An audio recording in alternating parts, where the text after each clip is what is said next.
51 വെട്ടുവെട്ടി ചന്ദ്രശേഖരനെ കൊന്ന ക്രൂരന്മാരായ കൊലയാളികളെ പാർട്ടിയുടെ നിർദ്ദേശപ്രകാരം ചെയ്ത ഈ കൊലപാതകത്തിൽ നിന്ന് അവരെ ഇപ്പോഴും അവരുടെ കുടുംബം സംരക്ഷിക്കുന്നത് CPM ആണ്.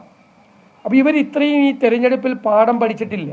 തെറ്റ് തിരുത്തും എന്ന് പറഞ്ഞിട്ടും തെറ്റുകളിൽ നിന്ന് തെറ്റുകളിലേക്കാണ് ഇവർ വീണ്ടും വീഴുന്നത്. ഇത് ഒരു കാരണവശാലും ഈ ശിക്ഷാ ഇളവ് കൊടുക്കാൻ സമ്മതിക്കില്ല. കേരളം അതിന് അനുവദിക്കില്ല. ആ ചെറുത്തുനിൽപ്പിൽ കേരളത്തിലെ ജനങ്ങളുടെ മുൻപന്തിയിൽ തന്നെ കേരളത്തിലെ പ്രതിപക്ഷം ഉണ്ടാവും. ഈ കൊടും ക്രിമിനലുകൾ തെരുവിലിറങ്ങിയാൽ, ജയിലിൽ നിന്ന് പുറത്തിറങ്ങിയാൽ ഉണ്ടാകാൻ പോകുന്ന സംഭവങ്ങളെക്കുറിച്ചെല്ലാം അറിയാം. ഇപ്പോഴും CPM ബോംബ് നിർമ്മാണം നടത്തുകയാണ്. ഞങ്ങൾ കഴിഞ്ഞ ദിവസം നിയമസഭയിൽ കൊണ്ടുവന്നു. ഒരു വളരെ പ്രായമുള്ള വയോധികനായ ഒരാൾ, 90 വയസ്സോളമുള്ള ഒരാളാണ്, ഒരു നിരപരാധിയായ മനുഷ്യനാണ് കൊല ചെയ്യപ്പെട്ടത്. നിരവധി കുട്ടികൾ, നിരപരാധികളായ മനുഷ്യർ, പറമ്പിൽ കളിച്ചിരുന്ന കുട്ടികൾ, തൊഴിലുറപ്പിൽ പങ്കെടുത്ത സ്ത്രീകൾ, നിരവധി പേർ കൈകാലികൾ നഷ്ടപ്പെട്ടു മുഖം വികൃതമായി നിൽക്കുന്നു. നിരവധി പേർ കൊല്ലപ്പെട്ടു. ഇപ്പോഴും ഒരു അപരിഷ്കൃത സമൂഹത്തിൽ ജീവിക്കുന്ന ഒരു പാർട്ടിയെ പോലെ CPM ഇപ്പോഴും ബോംബ് നിർമ്മാണം നടത്തുകയാണ്. ക്രിമിനലുകളെ പ്രോത്സാഹിപ്പിക്കുകയാണ്. ക്രിമിനലുകൾക്ക് മുഴുവൻ സംരക്ഷണം കൊടുക്കുകയാണ്. ഇവരേത് യുഗത്തിലാണ് ജീവിക്കുന്നത് എന്നാണ് ഞങ്ങൾ നിയമസഭയിൽ ഇവർ ചോദിച്ചത്. ഇരുണ്ട യുഗത്തിലാണ് ഇവരിപ്പോഴും ജീവിക്കുന്നത്. എന്നിട്ട് മുഴുവൻ ആളുകളെ സംരക്ഷണം കൊടുക്കുന്നു. കഴിഞ്ഞ ദിവസമാണ് സീന എന്ന പെൺകുട്ടി അതിശക്തമായി, ഞങ്ങളിത് നിയമസഭയിൽ കൊണ്ടുവന്ന ദിവസമാണ്, ഈ ബോംബ് ഇതിൻ്റെ ഭീതിയെക്കുറിച്ച് പറഞ്ഞത്. അപ്പോൾ അവരുടെ വീട്ടിൽ പോയി CPM നേതാക്കൾ ഭീഷണിപ്പെടുത്തുകയാണ്. അവരുടെ അമ്മയെ വിളിച്ച് CPM പ്രവർത്തകർ ഭീഷണിപ്പെടുത്തുകയാണ്. പോലീസ് അവർക്ക് സംരക്ഷണം കൊടുക്കണം. സീനയ്ക്കും സീനയുടെ കുടുംബത്തിനും സംരക്ഷണം കൊടുക്കണം. കാരണം എന്തും ചെയ്യാൻ മടിക്കാത്ത ക്രിമിനലുകളെ സംരക്ഷിക്കുന്ന പാർട്ടിയായിട്ട് CPM മാറിയിരിക്കുകയാണ്. ഈ TP ചന്ദ്രശേഖരൻ വധക്കേസിലെ പ്രതികൾക്ക് ശിക്ഷാ ഇളവ് കൊടുക്കാനുള്ള നീക്കത്തെ ഞങ്ങൾ ശക്തിയായി എതിർക്കുക തന്നെ ചെയ്യും.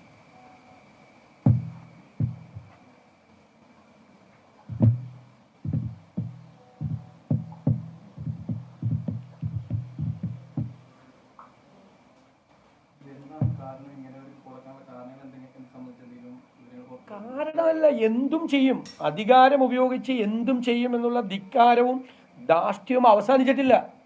ഇതുപോലത്തെ ഒരു കേരളം കണ്ട, കേരളം ഞെട്ടിത്തെറിച്ച ഒരു കൊടും കൊലപാതകത്തിലെ പ്രതികളെയാണ് ഞാൻ പറഞ്ഞല്ലോ നേരത്തെ. അവർക്ക് ഇഷ്ടം പോലെ പരോൾ കൊടുക്കുക, ജയിലിൽ എല്ലാ സൗകര്യങ്ങളും ചെയ്തു കൊടുക്കുക. അവരാണ് മെനു നിശ്ചയിക്കുന്നത്. ചൈനീസ് വേണോ, തണ്ടൂരി വേണോ, കേരള സ്റ്റൈൽ വേണോ എന്ന് തീരുമാനിക്കുന്നവരാണ്. അവരുടെ ഭക്ഷണം ജയിലിൽ, അവരാവശ്യപ്പെടുന്ന ഭക്ഷണം, ആവശ്യപ്പെടുന്ന കാര്യങ്ങൾ എല്ലാം ജയിലിൽ ചെയ്തു കൊടുക്കുകയാണ്. കാരണം പാർട്ടി പറഞ്ഞിട്ട് കൊലപാതകം നടത്തിയതല്ലേ. പാർട്ടി സംരക്ഷിക്കുകയാണ്, അവരെ അവരുടെ കുടുംബത്തെയും സംരക്ഷിക്കുകയാണ്. അപ്പോൾ കുറേ ആളുകൾക്ക് ഇളവ് കൊടുക്കാൻ വരുന്ന അവസരത്തിൽ ഈ പേരുകൾ കൂടി തിരികെ കയറ്റിയിരിക്കുകയാണ്. അവർക്ക് കൂടി ഇളവ് കൊടുക്കാൻ, ശിക്ഷാ ഇളവ് കൊടുക്കരുതെന്ന് ഹൈക്കോടതി വിധിയിലുണ്ട്. ആ വിധി ലംഘിച്ചുകൊണ്ടാണ് ഈ നടപടിക്രമം നടത്തിയിരിക്കുന്നത്. ജയിലധികൃതർ വെറുതെ കൊടുക്കില്ലല്ലോ ഇവരുടെ പേരുകൾ. സർക്കാർ സ്വാധീനിച്ചിട്ടും പാർട്ടി സ്വാധീനിച്ചിട്ടും ചെയ്തിരിക്കുകയാണ്. എന്ത് ചെയ്യാൻ മടിക്കില്ലെന്നാണ് അതിൻ്റെ അർത്ഥം. അതാണ് മെസ്സേജ്. പഴയ ധാർഷ്ട്യത്തിനും ധിക്കാരത്തിനും ഒരു കുറവുമില്ലെന്നാണ് മെസ്സേജ്. അതാണ് ഞാൻ പറഞ്ഞത്. തെറ്റ് തിരുത്താനല്ല, തെറ്റുകളിൽ നിന്ന് തെറ്റുകളിലേക്ക് CPM വഴുതി വീഴുകയാണ്. വീണ്ടും പാഠം പഠിച്ചില്ല. ഉറപ്പായിട്ടും എല്ലാ വഴിയിലും പോകും, എല്ലാ വഴിയിലും പോകും, എല്ലാ വഴിയിലും രാഷ്ട്രീയമായും നിയമപരമായും അതിനെ നേരിടും.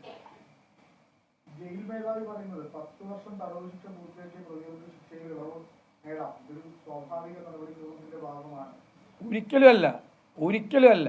ശിക്ഷാ ഇളവ് കൊടുക്കരുതെന്ന് ഹൈക്കോടതി വിധിയിൽ പറഞ്ഞിട്ടുണ്ടല്ലോ. രണ്ടാമത് ഇവരുടെയൊക്കെ ശിക്ഷാ കാലയളവ് കൂട്ടിയതല്ലേ ഹൈക്കോടതി. ശിക്ഷാ ഇളവ് കൊടുക്കരുത് എന്ന് പറഞ്ഞ പ്രതികളെ ശിക്ഷാ ഇളവ് കൊടുക്കണം എന്ന് പറയാൻ ഈ ജയിൽ മേധാവിക്ക് എന്താ അധികാരം? ജയിൽ മേധാവിക്ക് ഹൈക്കോടതി വിധിയെ ലംഘിക്കാനുള്ള അധികാരം? മാത്രമല്ല, ഇത് പ്രിവിലേജ്ഡ് ക്രിമിനൽസാണ്, ക്രൂരമായ കൊലപാതകം ചെയ്ത ആളുകളാണ്. അവരുടെ പേരുകൾ ശുപാർശ ചെയ്യാൻ ജയിൽ അധികൃതർക്ക് എന്താ?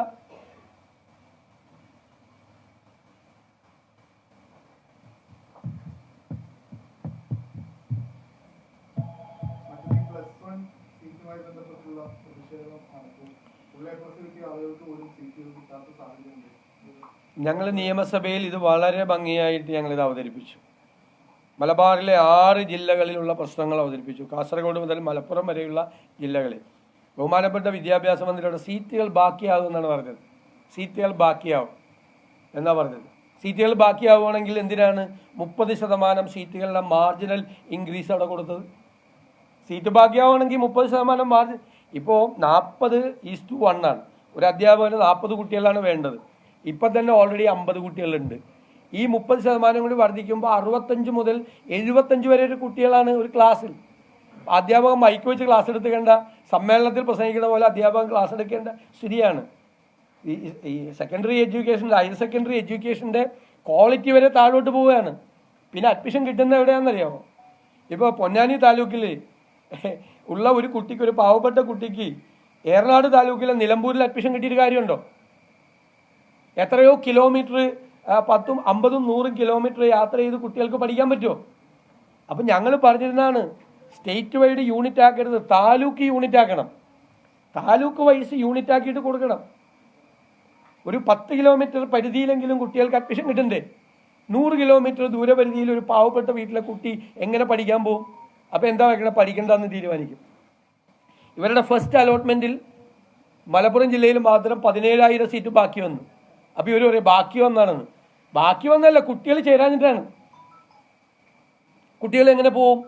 ഒരു സാധാരണ വീട്ടിലെ കുട്ടി ഇപ്പോൾ ഇവിടെ എറണാകുളത്ത് പറവൂരുള്ള ഒരു കുട്ടിക്ക് കൊച്ചിയിലാണ് അഡ്മിഷൻ കിട്ടുന്നതെങ്കിലോ അല്ലെങ്കിൽ കോതമംഗലത്താണ് കിട്ടുന്നതെങ്കിലോ +1 പോകാൻ പറ്റുമോ? സാധാരണ വീട്ടിലെ കുട്ടികൾക്ക് പോകാൻ പറ്റുമോ?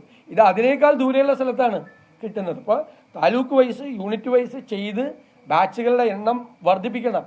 ഈ മാർജിനൽ ഇൻക്രീസ് കൊടുത്ത് വിദ്യാഭ്യാസ നിലവാരം തകരും. ഞങ്ങളിത് കണക്കുകളുടെ പിൻബലത്തോടു കൂടി കറക്റ്റായിട്ട് ഓരോ സീറ്റിൻ്റെ എണ്ണം, പാസ്സായ കുട്ടികളുടെ എണ്ണവും എലിജിബിലിറ്റി ഉള്ള കുട്ടികളുടെ എണ്ണം അഡ്മിഷൻ എടുക്കേണ്ടത്, അത് മൈനസ് സീറ്റുകളുടെ എണ്ണം എത്രയാണെന്ന് ഓരോ ജില്ലയിലും പറഞ്ഞതാണ്. കഴിഞ്ഞ 2-3 വർഷമായിട്ട് ഇത് ആവർത്തിച്ചുകൊണ്ടിരിക്കുകയാണ്. അതിശക്തമായ സമര ഈ രംഗത്തുണ്ടാവും.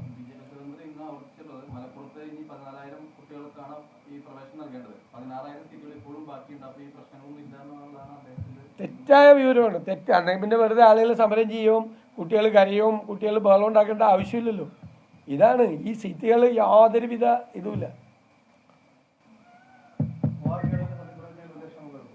ഉറപ്പായിട്ട് പങ്കെടുക്കും. കാരണം ഒരു ആദിവാസി സമൂഹത്തിൽപ്പെട്ട ഒരാൾ കേരളത്തിലെ മന്ത്രിസഭാ യോഗത്തിൽ, ആ മന്ത്രിസഭയിൽ അംഗമായി സത്യപ്രതിജ്ഞ ചടങ്ങ് ഞങ്ങൾ ഒരു കാരണവശാലും